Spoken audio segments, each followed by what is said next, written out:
Hey, everybody, and welcome to the very first episode of His and Hers Trauma Podcast, starring Mr. and Mrs. Trauma. This is like all brand new for me to be doing this on my own. I have podcasted before, but Mr. Trauma has not, but he's like really excited. So we're stoked about the possibilities of what this show can do for just anybody that's gone through a really hard time and is experiencing trauma or has or thinks they might be experiencing some of it. My hopes are that this is a place to come and listen to stories and information that can educate you, along with also being relatable. So, we're going to get a little personal about some things, but we're also going to be informative as well. So for this recording, this is basically just kind of like a little gloss over about me and my role, I think, in this whole thing. I'm not sure exactly how it's going to end up, but that's okay. It's brand new and fun. So let's go. Okay, so this whole thing, let me do this. Hold on, let me flag it. Okay, so here we go. Trauma is not easy to talk about, and it has taken me a really long time to be able to process kind of everything, because it was 6 years of just like constant trauma. And I've been kind of wanting to do this podcast for a long time. And yesterday I was at the pool with one of my best friends and all of our kids. And I was just sitting there underneath the sun, and I was so peaceful. It's a friend that I had lost during my relationship with my ex, and we're going to do an episode about isolation and alienation from your loved ones by your partner or whomever is creating all the problems in your life. But she was someone I grew up with and who I love so much, and our kids are the same age. And over the last, it's been about, I don't know, it's been quite a while now. I would say like since Christmas, we have been back in each other's lives. I've had to mend some bridges that I burned during my relationship, and that was one of them. And, everybody has a part to play in things, and I think I'm going to have her on the show, actually, so we can talk about friendship, alienation with partners, because that's a whole nother thing. And guys, I'm sorry, I'm going to be throwing out a lot of terminology here that you'll understand as I go on. But anyway, let's get back to yesterday. So yesterday I'm like sitting under the sun, watching like all these kids play Marco Polo, and like just, it was such a beautiful day, and it was so calm. And I can remember this time last year being in possibly one of the darkest places I've ever been in my life. I'm 40 years old, and I have a young son, and I really didn't see anything ahead of me. Everything was really dark. And if you have experienced intimate partner violence or domestic violence, or had a partner who had narcissistic tendencies, or a family member or something, even in the workplace, gosh, I'll do a whole episode on that one too. It just zaps you. It takes everything you have from you, and you become a shell of yourself. And I remember hearing that term thrown around, like, what even does that mean? And it's true, because when I was 33, so I'm 40 now, so do the math. I was like living my best life, right? I had gotten divorced, and I was having a very successful co-parenting and still do with my son's father. Shout out, what's up? I don't even know if he's going to listen to this, but he and I have worked really hard to keep things, copacetic between us. And I really like his wife. And we all kind of have like an understanding, right? That we're here for the kids. So we had separated because life happens. And I was living in this house that I bought, and I was getting it ready, and I was feeling really good, and I was going out with my friends all the time. I was, taking guitar lessons. I was working. I was going to the gym. I was doing all this stuff, that I'd wanted to do. I got a big old tattoo with like a skull on my arm, and like, I'm kind of like a, I don't know. I was born in 1983, so like picture like a girl that looks really young for her age with like blue hair and a big tattoos everywhere, and that my kid is obsessed with Nirvana. So there we go. I'm like super dorky, but nerdy, but cool. And I was just starting to come into my own. Like I hadn't fully gotten there like I am now, but like I was starting to be myself for the first time in my life, because I got married really young and all that. So, and I had a kid and I was busy. So when I was that person, I was amazing. I mean, I was attractive. I'm dynamic. I think I'm emotionally intelligent. I am a crisis counselor. Like I help people for like, that's what I do. I have a job that I work remotely from home and I do very well at.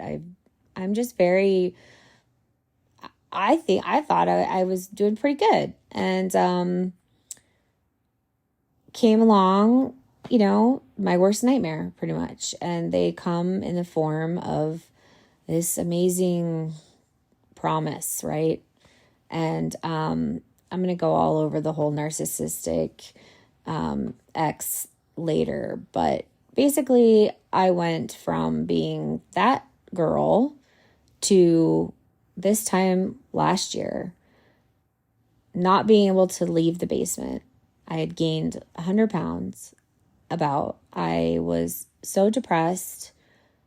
I was miserable. I was absolutely miserable. I was just existing, and I was being constantly beat down, and I was trying to set boundaries. I was trying to do all these things. I was trying to be better, but I just kept getting abused. And I experienced quite a few of the forms of abuse on the domestic abuse checklist. And so I was really miserable, right? So it was bad. It was really bad. And things were getting to the point where like I was kind of starting to like fear for my safety and obviously my mental health and all that kind of stuff. So my ex dumped me, which was actually like the best thing he ever did. Thank God. He couldn't do much else. So yeah, I don't want to talk trash on here, but there's going to be a little trash talk, but he's a bad person, and it's all going to be anonymous, but like he sucks. And we can feel pissed, right? Like we're allowed to feel pissed. It's like I feel a little upset because there's supposed to be this abuse, like protection, like, oh gosh, like, I abused you, but like, you can't say anything. So I put him on blast, and I essentially told the world, my friends and my family what had actually happened, which is pretty shocking, to say the least. And they had no clue. They had no clue as to the extent of what I'd been living with, because I'm really good at putting on a front, right? Like a happy face. And so yesterday I was just sitting there and I'm like, oh my God, I can't wait to start this podcast because I think I'm ready. And I know that Mr. Trauma is ready.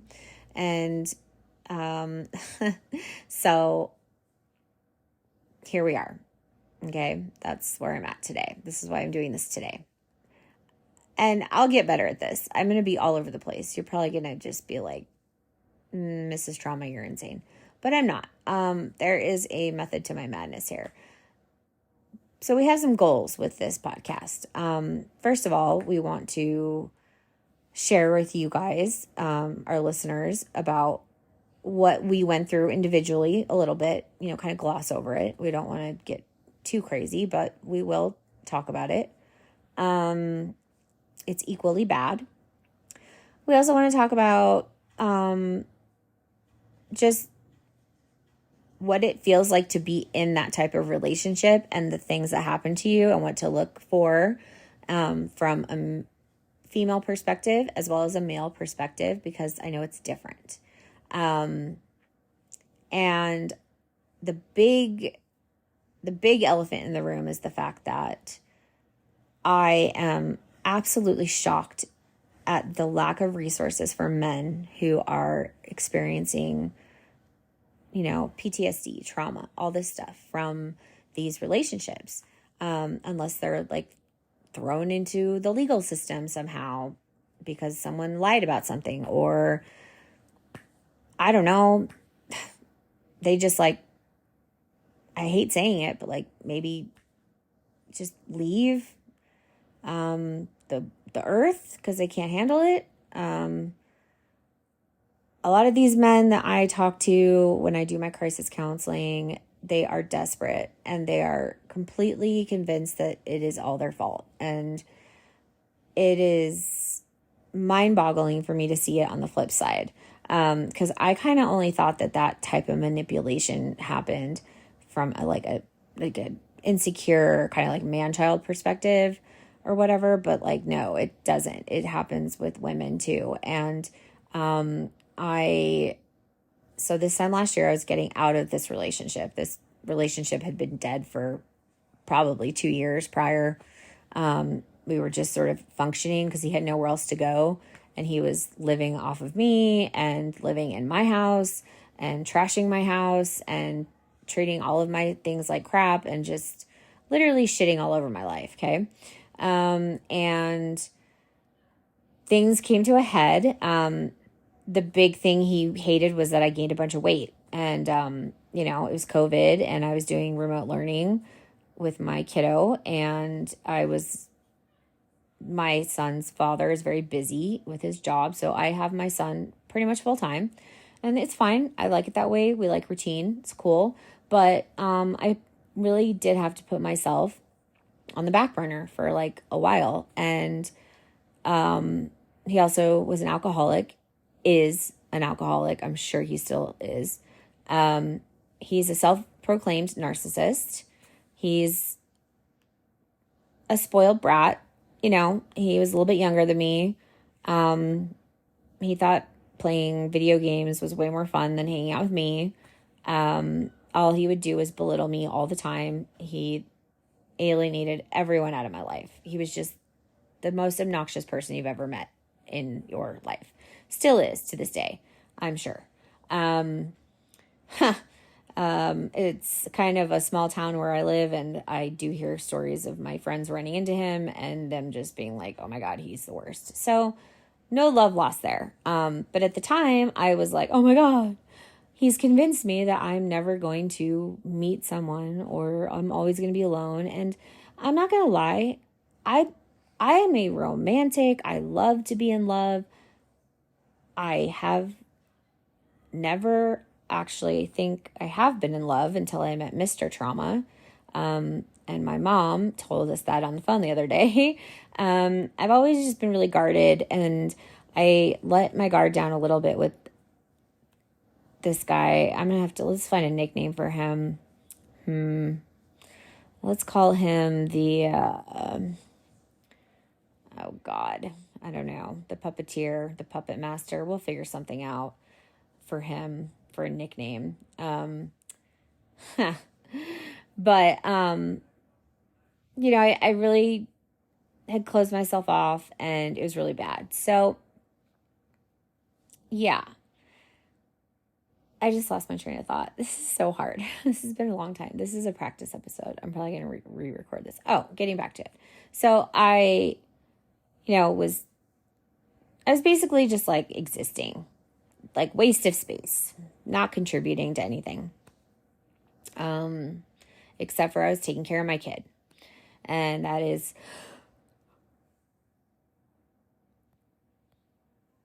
that's the one thing that I consistently did, was take care of my son. And he tried to use that against me, and he did parent alienate me from him. And there's a whole nother like piece of all this stuff. There's like guilt that you feel for what you let happen. And I let this person steal precious time away from me and my child together, in his like little bitty years, he's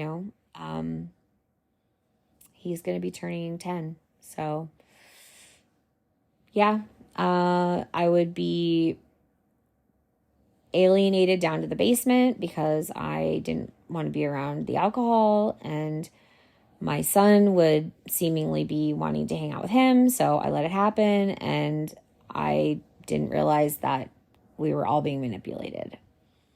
And so, my kid has also experienced trauma.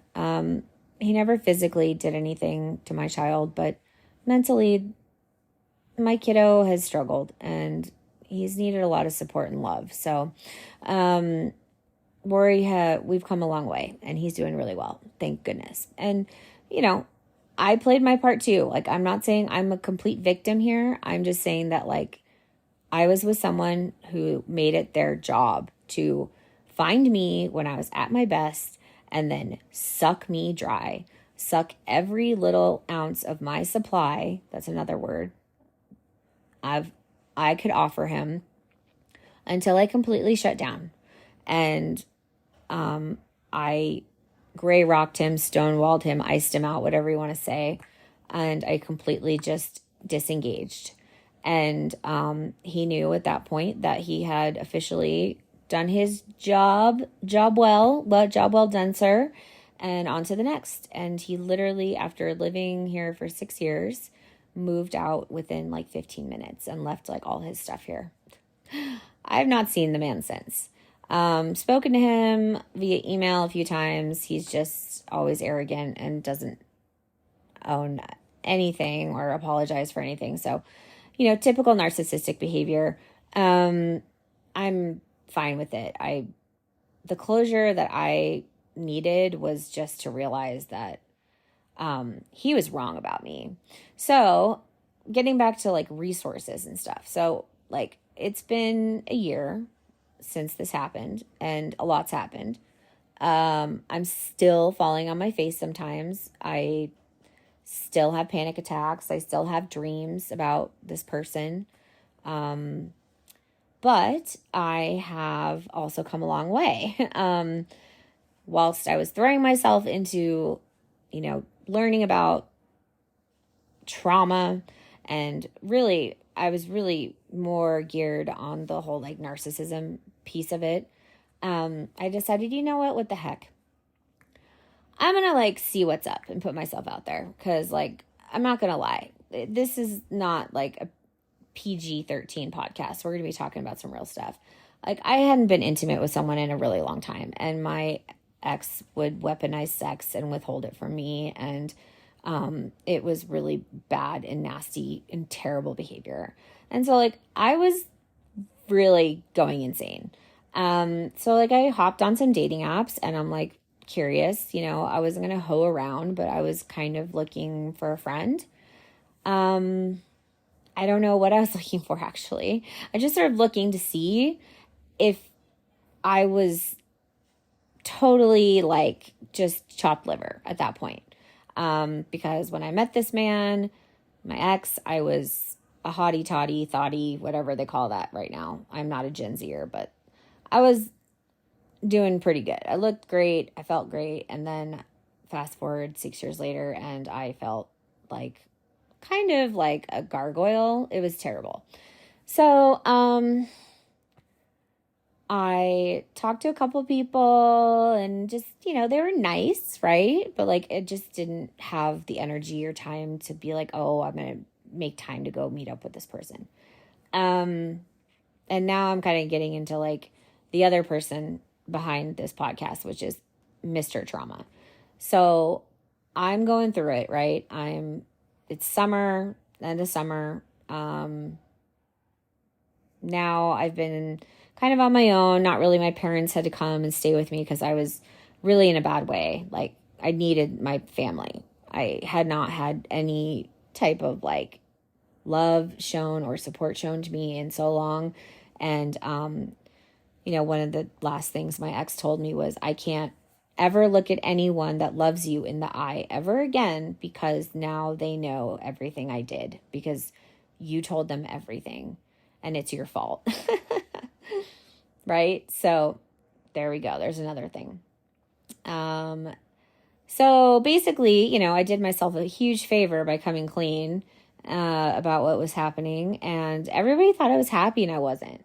So they came pretty quick. My OGs, my good friends and my parents and everybody was really supportive. My ex-husband, my son's father, was very supportive. His wife is incredibly supportive. I'm so lucky to have those relationships. My mom and dad rock. Hey mom, hey dad. And also my son and I just needed some time to just like exist in a home where like you knew who was going to show up at the door every day, which was nobody for once. Thank God. Because this person was so loud and sucked like the air and the energy out of every room he was in.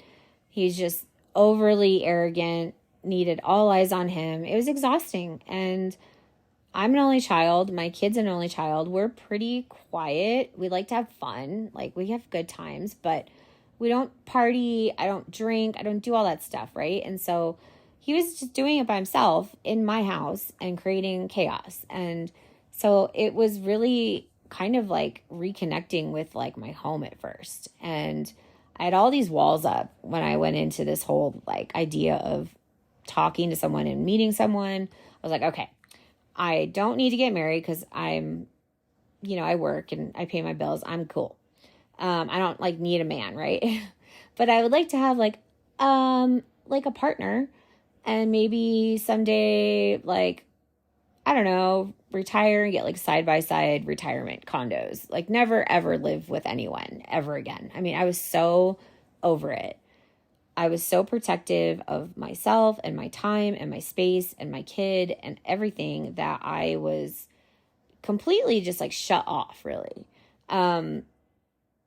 And so I started to get on these like, I got on not the ones that you go on to like hook up. I got on some like legit apps, and I was also, in a lot of support groups online, and they were predominantly like women, and everyone's like, oh, don't date, like, don't do this, don't do that. But like, I had to get my mind off of what was going on. And one of my girlfriends was like, girl, the best way to get over someone is to get under someone else. And I was like, that's really ratchet, but maybe you're right. So I was feeling like I wanted to connect in some way. I didn't know at what capacity at that point. I was just like, okay, I'm ready to like have somebody touch me. Okay. I know that I don't care. Lights off. I don't care. I'll be very transparent. At the time, I've lost a ton of weight since then, but at the time I was like, if you like curvy girls, you'll like me. Like I'm not bad. So, I get on these apps, right? And it like terrifies me. And like, I completely shut it down. I'm just like, fuck this. So I get off. But I didn't realize that I had matched with someone. But I had like deleted the app, and it was the one that you like have to get in touch with them, or what, it's like Bumble or whatever. I'm going to flag this just in case I can't say that. But yeah, so it's the one that were like, you take the lead. The girl takes the lead. It's like the Sadie Hawkins dance of dating apps, okay? So I took a break and just kept, doing what I was doing and just hanging out. And I just started to get lonely, really.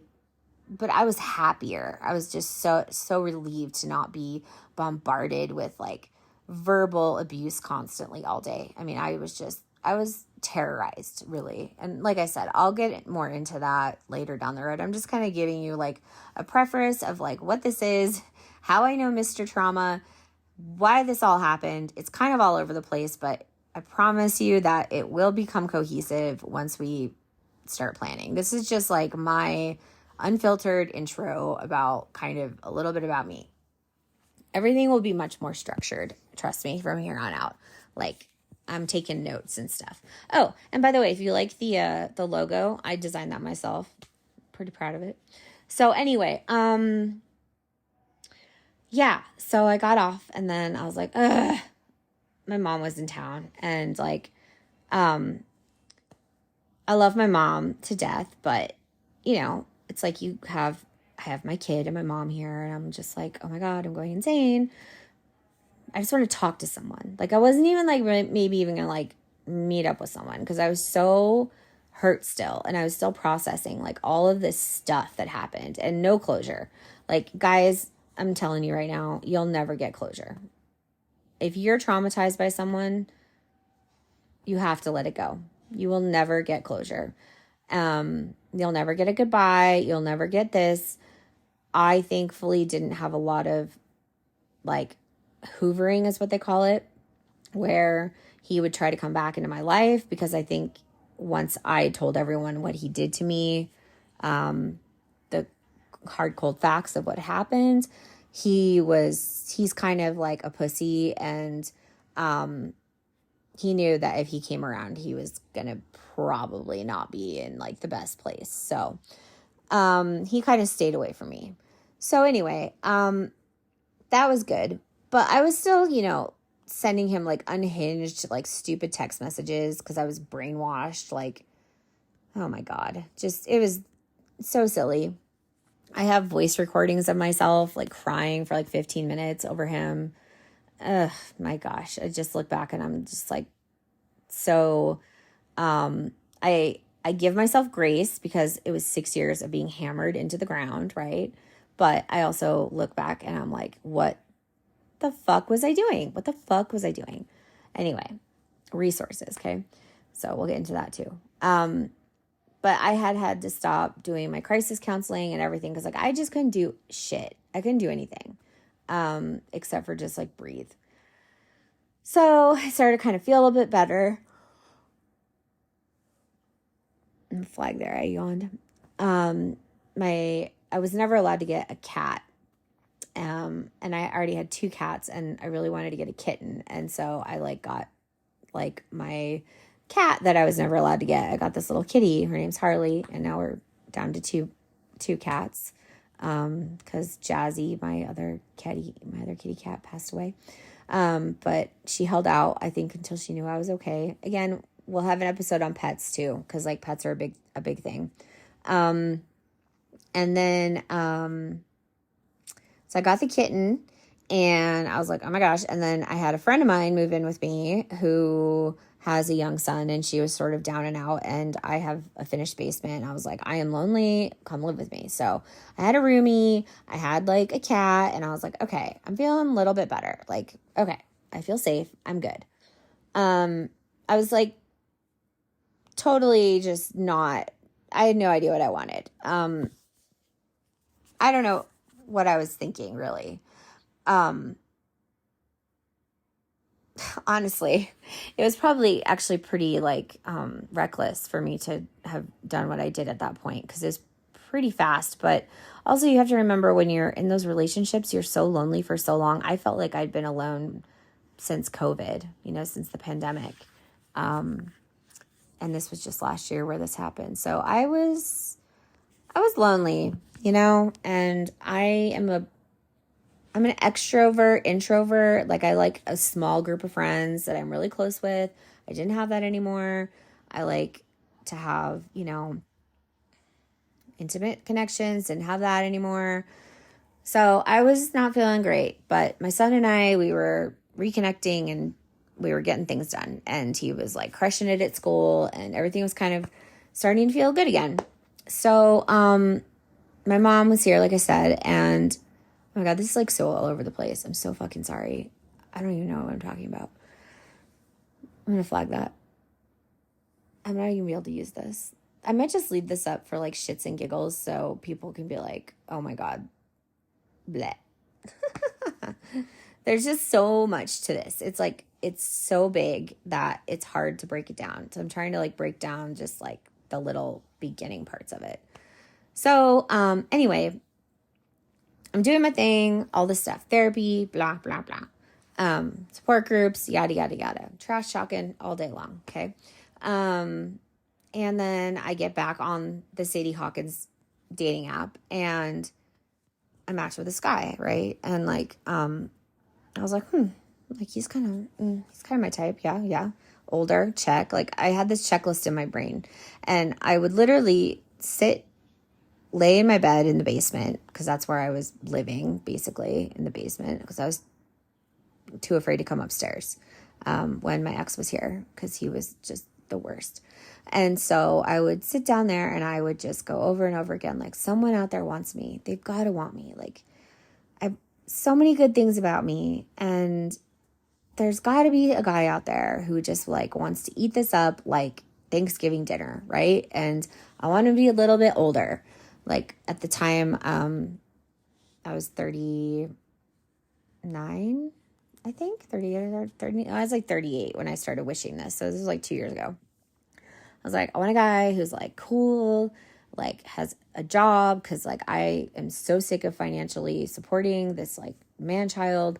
I want a guy who likes to fuck, who likes to listen to music, who likes to have fun, who likes to cook and participate and do like activities with the house, who is tidy and takes care of himself. Maybe he's raised kids, maybe he has kids, but one way or another has been responsible for someone else other than himself, has lived on his own.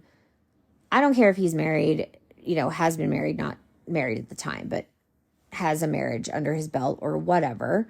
I just wanted like a grown-ass man was what I kept saying, grown-ass man. And I just was like putting it out in the universe like so hard. I was like, I want a grown-ass man. So Mr. Trauma matched with me and I was like, okay, like I'm interested, right? Like grown-ass man vibes, okay? So he was a little bit shy at first and I was like, okay, what's going on here? Something's weird, but he was very upfront about why he liked me. And I asked him, I said, so you used your like ding dong super swipe on me. Why? And he's like, it's your hair. And for all you guys out there, I've usually got a different color hair every month. Like I really like fun hair color and I can pull it off still. So I'm riding it out till somebody says I'm too old for it. But he's like, I like your hair. And he's like, I hope that's not like shallow or superficial or something. And I was like, no, actually it's refreshing because it's honest. And I was like, I like my hair too. Cause like I do. I put a lot of time into it and I like my hair.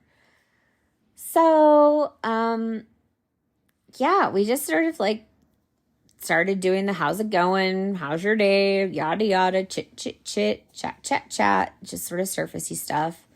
And then, I was just kind of sickened by everyone else I was talking to. I was like, this is disgusting. I had some guy say I was like low hanging fruit and I was like, that's a whole nother thing. Like, I'm not going to do. So, I was like, listen, I just, do you want my number or whatever? So we started texting, okay, me and Mr. Trauma.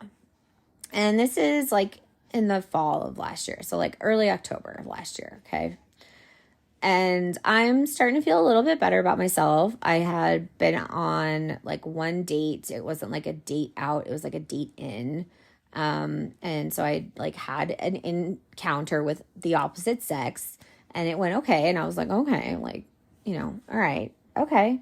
I'd been single for a few months now. I'd been processing and doing all this work that we're going to talk about. And I meet Mr. Trauma. Okay. So I cancel a couple times because I'm scared. And then I had a family emergency at one point as well. So our first date ended up being like Halloween to go trick-or-treating.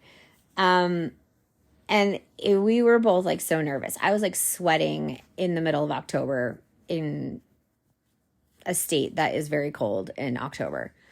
And I invited him to come trick-or-treating, and I was like freaking out. I'm like, oh my God. Because at this point, he and I had probably talked on the phone for like at least like 50 hours or something. Like we would have these 2-hour long conversations at night, and he was opening up to me about some stuff. And so I knew that he had been through it too. And I'll let him tell you his story. But I didn't know the full extent of everything quite yet, which is fine. And again, that'll come later as to what had happened. But I knew that he had gotten burned really hard, and he had like listened to me cry. He wasn't trying to be like overly sexual with me. He was just like being really like a friend, but like a friend that I was kind of like having a weird crush on, even though I hadn't met him. So I meet Mr. Trauma, and we'll save that episode for when we do it together about our first date because it's cute. Two traumatized people going on a first date. Hilarious, by the way, because you're like so nervous, you're just sweating, and you're like super insecure, and everything is like, ah. So it was awesome. It was so funny. Looking back now, we were both just like so freaked out. But, it went well, and it went slow. It went well. And then, I was like, well, he's never going to contact me again, but he did. And so fast forward to now, we are married officially, and we've done a ton of work. And so that's why we feel qualified to come on here on the internet or whatever the fuck this is and talk about the fact that the information that is given about trauma is very one-sided, right? I think, like I said, it's very dominated in the female lane, okay? Which I understand. And trust me, thank God it's there. But Mr. Trauma is a grown-ass man. He holds it down.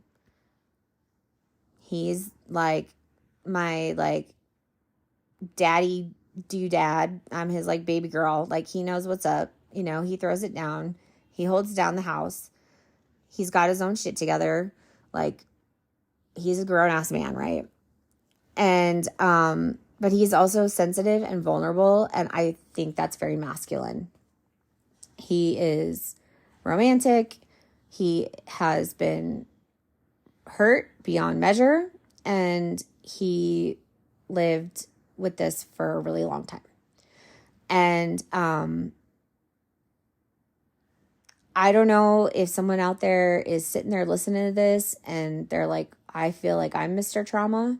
But once you hear kind of his story, he'll be a little bit more structured. I have ADHD, so I'm all over the place, but he'll be a bit more structured, and I will next time. I'm just kind of testing this out right now, see how it feels, because it's a bit triggering because I used to podcast with my ex, and I've now since like archived that show, but this is something I really enjoyed doing, and I can't believe I'm actually doing it again. So it's cool. So anyway,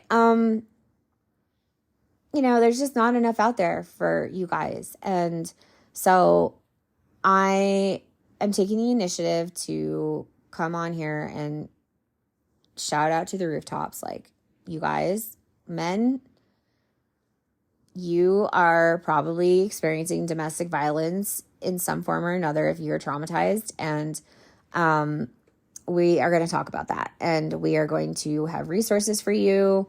We're going to have show notes. We're going to be putting together PDFs. We're going to be putting together actual tangible things that are linked in the bio of the shows that you can just print and you can have.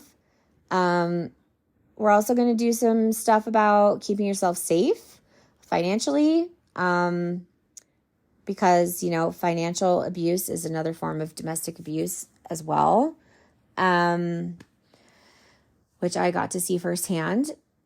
And then we're going to offer some resources for you to contact if you're in crisis. And also just listening to his story, I hope that you can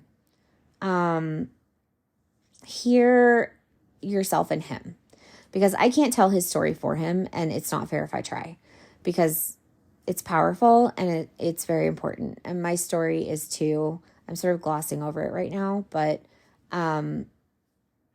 the priority here is to even out the playing field and throw out another resource.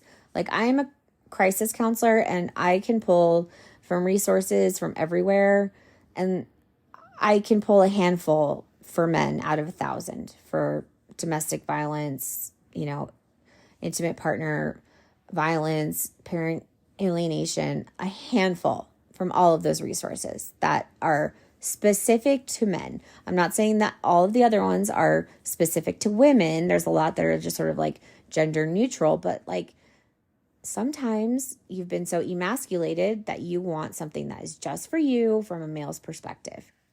Well, guess what?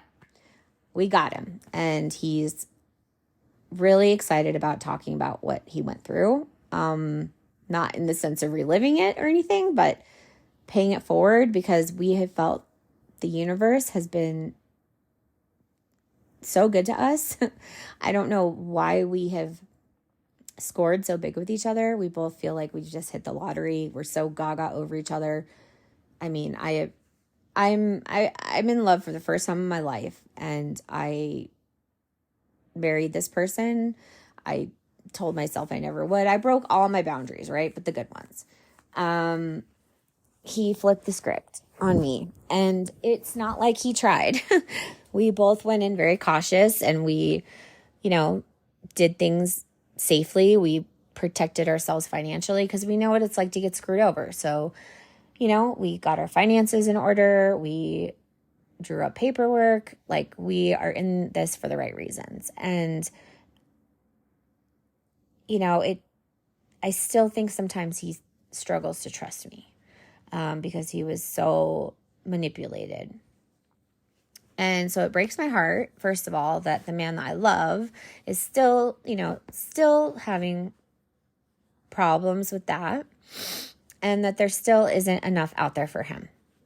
Even with me, his wife, and with all of the amazing work that he's done that he's going to share with everyone. And I'm going to share with you guys what I did too, just because I know we have female listeners. I want there to be a female audience. I also want there to be females out there who hear my story and maybe realize that they're in a fucked up situation, or they know some man that's in a fucked up situation. But it's like we have two perspectives that can come together. I have, I'm a trained, licensed crisis counselor, and he's done what he's done. He'll tell you about that. And I've put in a lot of time learning about this stuff. So, my hopes are to obviously not have another long-winded, stupid episode like this in terms of just blah, blah, blah. But I'm trying to just kind of feel it out. I might even just delete this. I don't know yet. I might leave it up just for funsies. But, we're going to have structured episodes. We're going to have people that we know that have also experienced this, men and women. I'm going to reach out to some of the content creators that inspired me that are male. There's very few of them. I'm hoping that I can have them come on and talk about that whole thing, that there needs to be more support for men. There's not even shelters, safe houses. It's it's like jail is your safe house. You know what I mean? It's messed up. There's no safe haven. There's no, battered men's shelters around. It just doesn't exist. And right now, statistically speaking, there are men that are being physically abused, domestic violence, emotional violence right now. And there is not enough out there for them, and it is not okay. So, yeah, we want to change that. I don't know if we're going to put a huge dent in it, but if we can put a bit of a dent, then I'm here for it. Plus, I have a son, and I want him to feel like he can come and talk about what he experienced as well as a child. So we kind of want all perspectives. We're thinking about having our parents on, friends, of course, our close friends that, for me, I've gotten back in my life that watched watched what I went through and watched me push them away. And now see it like that I'm doing much, much better. And I'm not going to lie, I still go to therapy. I think everyone should go to therapy if they can. If you can get therapy, do it. Again, I can link some resources for some discounted therapy and some tips and tricks. I'll jot that down as well as to resources for therapy, and some ways you can get discounts on that. Yeah, we're here just kind of to share everything we know, which is a lot of stuff. Mr. It's so funny calling him that. Mr. Trauma and I still have very long talks about our trauma and how it affects us, but it also empowers us to set boundaries with one another. For the first time, he feels like he is like the man he wants to be. He's like, I feel confident. I stand straighter. I feel good. I feel like I've got a girl behind me that loves me, and I do. Oh my gosh, I do. And, I have had to let all my walls down. So I've had to strip every layer that I've put up away to let him in, because he uses the word greedy. Like, he really likes to be affectionate with me and have my attention, and I like that. But it's taken me time to get there because I put so many walls up in front of me to protect me. And it takes time to strip those down. So there's a lot we have to say. It's overwhelming. Like I said, it will be better and more structured. I just kind of wanted to introduce myself and kind of give you an idea of what we're doing here. We're definitely here for the guys. We're here for the girls. We're here for the kids. We're here for everyone. We've been through it. We've lived it. We have literally been through every scenario basically you can think of. Like everything down to like death threats. So, it's not going to be fun for us to relive all this stuff, but it's important because I think we're so isolated these days. And I think that people are so fixated on this like false narrative that social media displays that everything's perfect when it's not. I think people put too much pressure on themselves. I think people are disconnected. And I think that if we were more connected, there would be more support and more resources. And also just more men speaking out and feeling confident and comfortable that they can around a woman. So we're also going to link our contact info. So if like you guys have stories or if you're going through it, contact us and we can have a talk and have you on the show. And I don't know, maybe troubleshoot or hear your story, hear how you got out of it, hear what went down. I mean, we want to involve our listeners in this 100%. So this is for you guys, really, because we have gotten blessed with so much from finding each other and finding information finally and finding ourselves individually as well. So it's time to give it back. So anyway, with all my love, I'm going to cut it off right now before I keep going, but hopefully you guys will come back. We'll see. I might not post this. We'll see what's up. But anyway, thanks for listening, and we'll see what this turns into. That's all we can do. But Mr. Trauma's birthday is this weekend, so we'll probably have another episode up on Monday. All right, guys, please take care of yourselves. And there are resources out there immediately, like crisis text line. There's the suicide hotline. And there's always good old 911 you can call if you feel like you're in danger emotionally at all, or especially physically by your partner. Utilize one of those, please. Please don't be afraid, okay? I promise there's resources, and I'll share more with you. But crisis text line is really great. And call the cops. Call the cops. I did it. I should have done it more. Okay, I'll leave you with that. And if you're already like, oh my God, I can relate, or I want to talk to Mr. Trauma, you can reach out to us. So please do. Our email and stuff is, I think, in the links. I have got to figure it out. I still have to get the webpage up. I just designed the logo, and I'm building the webpage. So we will be here, but I'm going to set up like a thing where you can leave a voice message, I think, on here. So you can leave a message if you want to, and we will get back to you if you want to anonymously or whatever. Like, I'm just letting you know we're here. And I'm a mandated reporter, so like I can actually talk about this stuff. And yeah. So let me know. Okay. Again, Mrs. Trauma signing off, and Mr. Trauma will be back, and then we'll be back together, and we'll be back with lots of good stuff. Okay. Take care of yourselves. Be well. Please take care of yourselves. Love yourselves. Give yourselves a big hug. You deserve it if you haven't had it in a while. All right. I'm sending you hugs. Take care.